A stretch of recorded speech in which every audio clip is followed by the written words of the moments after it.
ថ្ងៃនេះគឺអាឡ័យតែតបខមមិនបងដែលគាត់ខមមិននៅក្នុងវីដេអូដែលខ្ញុំវាយពោះមានអីធ្វើធ្វើមហូបអីនឹងចង់លើម៉ោងអីគាត់អង្គុយមើលខ្ញុំតែប្រាប់ខ្ញុំទេថាជិតដល់ម៉ោង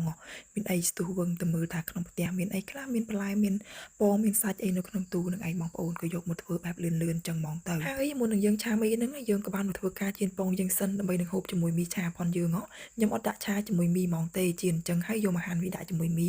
បានឆ្ងាញ់បងប្អូនឥឡូវជៀនហើយណាក៏បានដួសវាទុកបន្លាច់សិនទៅឥឡូវមកពងខ្ទឹមរបស់យើងម្ដងហើយខ្ទឹមហ្នឹងយើងពងវាឲ្យឡើងជើងក្រងចឹងណាបងប្អូនចឹងមកឆាជាមួយនឹងមីរបស់យើងវាឆ្ងាញ់ហើយខ្ញុំក៏បានថែមជាមួយនឹងទឹកត្រីបន្តិចដើម្បីឲ្យវាឡើងពណ៌ល្អហើយយើងចាក់ជាមួយសាច់ជ្រូករបស់យើងចូលទៅបងប្អូនសាច់ជ្រូកហ្នឹងគឺទិញទុកក្នុងទូទេបើអត់ទិញវិញចាប់ហើយថ្ងៃហ្នឹងគឺអង្គុយលើហួសម៉ោងហើយហ្នឹងបន្ទាប់មកយើងថែមថយគ្រឿងក្រៅរបស់យើងបងប្អូនគ្រឿងតែបាយនឹងឯងស្ករប៊ីចេងនឹងឯងបងប្អូនខ្លះក៏ដាក់ជាមួយនឹងគ្រឿងមីតែខ្ញុំអត់ទេបងប្អូនណាវាព្រៀងប្រៃ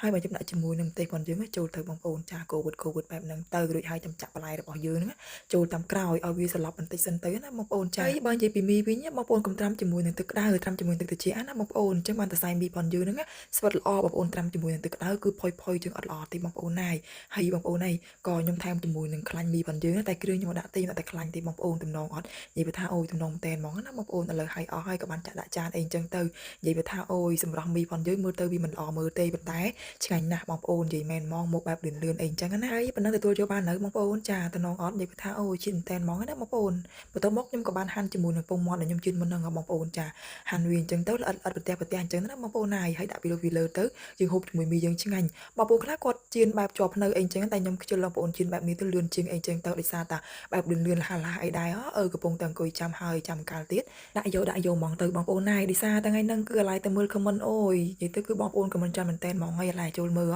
មានអីភ្លេចម្ហូបយ៉ាប់មែនហ្មងហើយខ្ញុំឥឡូវនេះឆាមីប៉ុនយ៉ាងហើយណាបងប្អូនមកម្ហូបជាមួយខ្ញុំទាំងអស់គ្នាអូយនិយាយថាតំណងមែនតែនតែម្ដងហើយបងប្អូនណាឥឡូវខ្ញុំភ្លក់មុនអីអញ្ចឹងណាថារសជាតិយ៉ាងណាមើលទៅដូចជាមិនតំណងទេប៉ុន្តែរសជាតិវិញគឺឲ្យអែមតែម្ដងហើយបងប្អូននិយាយមែនហ្មងហើយមីឆាតែពីកញ្ចប់ទេបងប្អូនដោយសារតែខ្ញុំដាក់បន្លែច្រើនទៅគឺឡើងមួយចានអូងតែម្ដងហើយបងប្អូនណានិយាយថារសជាតិវិញគឺឲ្យអែមហើយបើមីវិញដូចខ្ញុំនិយាយប្រាប់មុននឹងអញ្ចឹងគឺយើងត្រាំជាមួយនឹងទឹកត្រជាក់ទឹកធម្មតាផងយើងហ្នឹងកុំត្រាំជាមួយទឹកក្តៅបើត្រាំជាមួយទឹកក្តៅគឺវាឆាទៅផុយជឿអត់ឆ្ងាញ់ទេបងប្អូនមិនត្រាំជាមួយទឹកត្រជាក់គឺវាស្វិតល្អណាស់បងប្អូនណាពីមុនណាគឺខ្ញុំធ្លាប់ត្រាំជាមួយទឹកក្តៅគឺពេលយកមកឆាទៅគឺដាច់កណាត់ផុយគឺអត់សូវឆ្ងាញ់ទេបងប្អូនតោះតែខ្ញុំឃើញបងស្រីខ្ញុំធ្វើបែបនេះមានអីមកធ្វើតាមគាត់ហ្មងទៅមានអីឆ្ងាញ់ណាស់បងប្អូនណាធ្វើបែបនេះបើអត់ជឿទេសាក់ធ្វើបានអីចឹងណាបងប្អូនបែបងាយលឿនហើយស្រួលទៀតផងថ្ងៃនេះមកបែបលះទៅយាយដោយសារតែគាត់មើលមុខហើយមានអីបញ្ញាបញ្ញាទៅយាយបងប្អូនណា